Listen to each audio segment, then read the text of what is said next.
নমস্কাৰ স্বাগতম জনাইছো আমাৰ চেনেলৰ অন্য এটি ভিডিঅ'ৰ মাজলৈ পুনৰবাৰ আপোনালোকক মুখ্যমন্ত্ৰী মহোদয়ে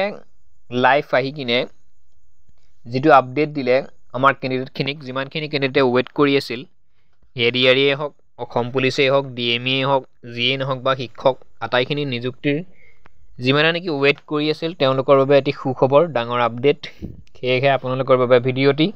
মোৰ অকনমান ভিডিঅ' হয়তো আপলোড কৰাত দেৰি হয় কিন্তু সঠিক বস্তু লৈ আপোনালোকৰ মাজলৈ সদায় আহিব বিচাৰো সেইটো কাৰণে চিন্তা কৰিব নালাগে আটাইখিনি কথা সঁচা তেওঁ যেহেতু লাইভ আহি গৈছে মোৰ অকনমান সময়ৰ হোৱাৰ বাবে কিছু সময় হয়তো দেৰি হয় ভিডিঅ' বনোৱাত বা ভিডিঅ' আপলোড কৰাত তো ভিডিঅ'টিত ADRE Assam police sub inspector DME Assam police এবিইউবি টিচাৰ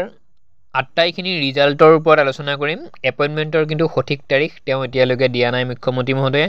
25-26 তেনেকুৱা এটা তাৰিখ কিবা কৈ থৈ দিছে এপইন্টমেন্ট কিন্তু সেই তাৰিখতে যে খাটাং দিব সেইটো কোৱা নাই বৰ্তমান ইয়াত কৈছে কিমানখিনি পোষ্টৰ ৰিজাল্ট কেতিয়া দিব গেট 3 গেট 4 হওক বা জিএন হওক ৰিজাল্টটো সঠিক ৰিজাল্ট কেতিয়া দিব কিন্তু সেই বস্তুটো তেওঁ উল্লেখ কৰিছে টু 33000 কিছুমানে কৈ আছিল 40000 নিযুক্তি বুলি ময়ো হয়তো কেতিয়াবা কৈছিল 40000 বুলি কিন্তু মুখ্যমন্ত্ৰী মহোদয়ে 33000 নিযুক্তিৰ কথা কৈছে তো এতিয়া আহিছো কাৰ ৰিজাল্ট কেতিয়া প্ৰকাশ পাব কিমান তাৰিখে দিব কোনখিনি ডিপাৰ্টমেন্টৰ ৰিজাল্ট কিমান তাৰিখে দিব সেইখিনি কথা পাতো পোনপ্ৰথমতে নেক্সটত কোট কিমান পোষ্ট আছিল বা ভ্যাকেন্সি কিমান আছিল কিমানে চাকৰি পাব সেই বিষয়ে অকনমান পিছত কথা পাতি আছো এডিআৰই গ্ৰেড 3 10 অক্টোবৰত দিব ৰিজাল্ট এডিআৰই গ্ৰেড 4 ৰ 15 অক্টোবৰত দিব ঠিক আছে মই 33000 নিযুক্তিৰ আপোনালোকক হিচাপ দি দিম কোট কিমান আছে কমেন্ট কৰিব হয়তো মোৰ কিবা ভুল হ'ব পাৰে ডিএমই নন টেকনিক্যাল টেকনিক্যালে হওক জিএন হওক হেলথ ডিপাৰ্টমেন্টৰ যিমানখিনি ৰিক্ৰুটমেন্টৰ প্ৰসেসিংত আছিল সেইখিনি 12 অক্টোবৰত ৰিজাল্ট দিম বুলি কৈছে এডুকেশন ডিপাৰ্টমেন্টৰ অৰ্থাৎ শিক্ষা বিভাগৰ যিমানখিনি নিযুক্তি আছিল টিচাৰ ৰিক্ৰুটমেন্ট তাৰে 15 পৰা 20 অক্টোবৰৰ ভিতৰত ৰিজাল্ট দিব ঠিক আছে নেক্সট অসম পুলিচৰ যিমানখিনি ৰিজাল্ট বাকি আছে সেইখিনি 20 তাৰিখৰ ভিতৰতে দিব অক্টোবৰৰ 20 তাৰিখৰ ভিতৰত কিন্তু দুদিনমান দেৰিকৈ দিব এইটো কাৰণেই গুৱাহাটী হাইকোৰ্টৰ ফালৰ পৰা নোটিছ প্ৰকাশ কৰিছে অসম চৰকাৰলৈ সেই নোটিছখনত তেওঁলোকে এটা প্ৰস্তাৱ দিছে যে অসম পুলিচৰ ৰিজাল্টটো দুই এদিন দেৰিকৈ দিবৰ বাবে সেইটো কাৰণে 20 তাৰিখৰ ভিতৰতে ৰিজাল্ট দিব অসম পুলিচৰো কিন্তু সঠিক ডেট হয়তো দিয়া নাই চিন্তা কৰিব নালাগে ৰিজাল্ট আপোনালোকে পাব এতিয়া আহিছো সেকেন্ড যেটো আমাৰ টপিক আছিল হেতু কথা কোট কিমান পোষ্ট আছিল বা কিমানে চাকৰি পাব সেই বিষয়ে এতিয়া আপোনালোকক অৱগত কৰাম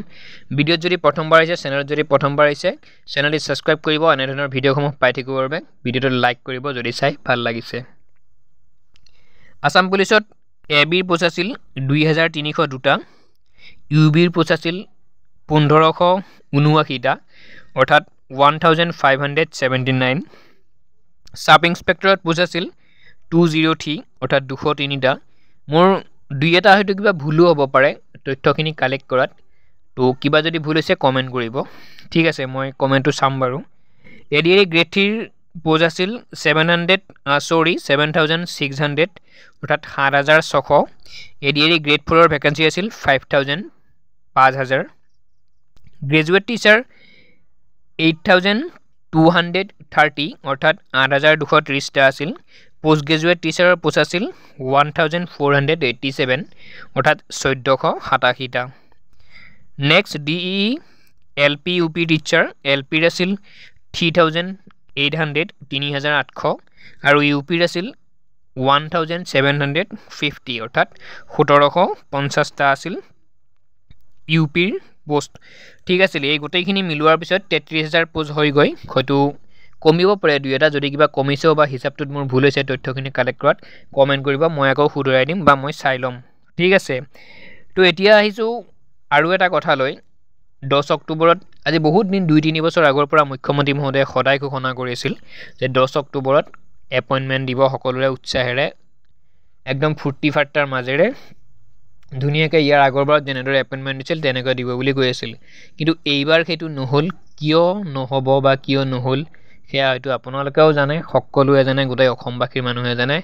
আমি এজন ভাল সম্পদক আমি এটা ভাল সম্পদক হেৰুৱাই পেলাইছো আমাৰ পৰা পৃথিৱীৰ পৰা হেৰুৱাই পেলাইছো হেতু কাৰণে হয়তো এখিনি হ'ব নোৱাৰে আজি দুৰ্গা পূজা কেনেদৰে যাব জুবিন দা অবিহনে সেয়া হয়তো আপোনালোকে উপলব্ধি কৰিছে কোনো পূজাস্থলীত কোনো সিংগাৰে গান নাগায় তেনেকুৱা কোনো প্ৰগ্ৰাম নহয় জাস্ট মাংগলিক অনুষ্ঠানখিনি হ'ব তাৰ নেক্সট দুৰ্গা পূজা শেষ ঠিক তেনেদৰে এবাৰ পূজা উদযাপন কৰা হ'ব আৰু মুখ্যমন্ত্ৰী মহোদয়ে যে কৈছিল 10 তাৰিখে এপইণ্টমেণ্ট হ'ব উলহ মালহৰে সকলোৱে 33000 হওক 40000 হওক সকলোৱে এপইণ্টমেণ্ট ল'ব পাৰিব একদম ইমান কেণ্ডিডেট হ'ব এজন কেণ্ডিডেটৰ লগত মাক দেউতাক খুৰা খুৰী তেনেকুৱাকে বহুত পৰিয়াল যাব কাৰণ এপইণ্টমেণ্ট আনিব যাব চাকৰি তেনেকুৱাকে এটা উলহ মালহৰ পৰিৱেশ হ'ব তাত কিছু হয়তো সংগীতৰ অনুষ্ঠান যিয়ে নহওক সৰুৰাকে হলেও কিবা প্ৰগ্ৰামৰ নিচিনা বা নৃত্য কিবা তেনেকুৱা ব্যৱস্থা থাকিব ইয়াৰ আগৰবাৰ যেনেদৰে কৰিছিল তেনেকুৱাকে এটা ধুনীয়া এটা ভাল পৰিৱেশৰ সৃষ্টি কৰি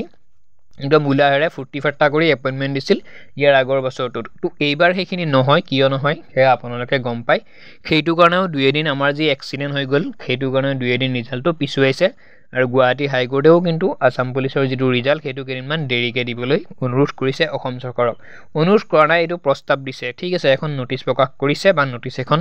অসম চৰকাৰক দিছে সেইটো কাৰণেই তো বিশেষ চিন্তা কৰিবলগীয়া ইয়াত একো নাই ইমান ডাঙৰ সম্পদ এটা আমি হেৰুৱাই পেলাইছোঁ অসমৰ পৰা বা ভাৰতৰ পৰা বা গোটেই পৃথিৱীৰ পৰাই চিৰবিদায় লৈছে তেওঁ জুবিন দাই আমাৰ মাজৰ পৰা সেইবিলাক সৰু সুৰা এক্সিডেণ্ট সৰু এক্সিডেণ্ট নহয় এইবোৰ বহুত ডাঙৰ এক্সিডেণ্ট সৰি সৰু এক্সিডেণ্ট নহয় জুবিন দাৰ নিয়াই আমি সদায় বিচাৰোঁ কেনেকৈ মৃত্যু হ'ল তো সেইটো কাৰণে এই বস্তুখিনি অকণমান লেট হৈ গৈ আছে ৰিক্ৰুইটমেণ্ট প্ৰচেছটো চিন্তা কৰিব নালাগে কেতিয়াও আপোনালোকে যিমানখিনি প্ৰচেছিঙত আছে বা যাৰ নেকি ভাইভা টেষ্ট দি আহিছে যোনে নেকি স্কিল টেষ্ট দি আহিছে যোনে নেকি অসম পুলিচৰ একদম শেষ পৰ্যায়ত আছে ৱেইট কৰি আছে ৰিজাল্টৰ বাবে ৰিজাল্ট পাবা চিন্তা কৰিব নালাগে এই এক্সিডেণ্টখিনিৰ বাবে দুদিনমান দেৰি হৈছে বা যিমানখিনি কৰ্তৃপক্ষৰ মানুহে ৰিজাল্ট দিব SLRCয়ে হওক সেবাই হওক যিয়েই নহওক তেওঁলোকৰ মন প্ৰাণ সিমান ভাল নহয় এই এক্সিডেণ্টটোৰ বাবেই সেইটো কাৰণে দুদিনমান দেৰি হৈছে একো বেয়া হোৱা নাই ৰিজাল্ট পাব চিন্তা কৰিব নালাগে ঠিক আছে মেইন কাৰণ হ'ল এই আমাৰ এক্সিডেণ্টটো যিটো সম্পদক আমি হেৰুৱাই পেলালোঁ সেইটো কাৰণেই এই এনেকুৱা চিষ্টেমবোৰ কৰি যাব লগা হৈছে তো সম্পূৰ্ণ ভিডিঅ'টো ইমানেই আছিল ইমানখিনি কোৱাত হয়তো কিবা ভুলো হ'ব পাৰে তাৰ বাবে ক্ষমা কৰিব ভিডিঅ'টো সম্পূৰ্ণকৈ শেষলৈ চোৱাৰ বাবে পুনৰবাৰ ধন্যবাদ জনাইছোঁ আৰু আজিৰ ভিডিঅ'টিৰ সামৰণি মাৰিছোঁ জয় অসম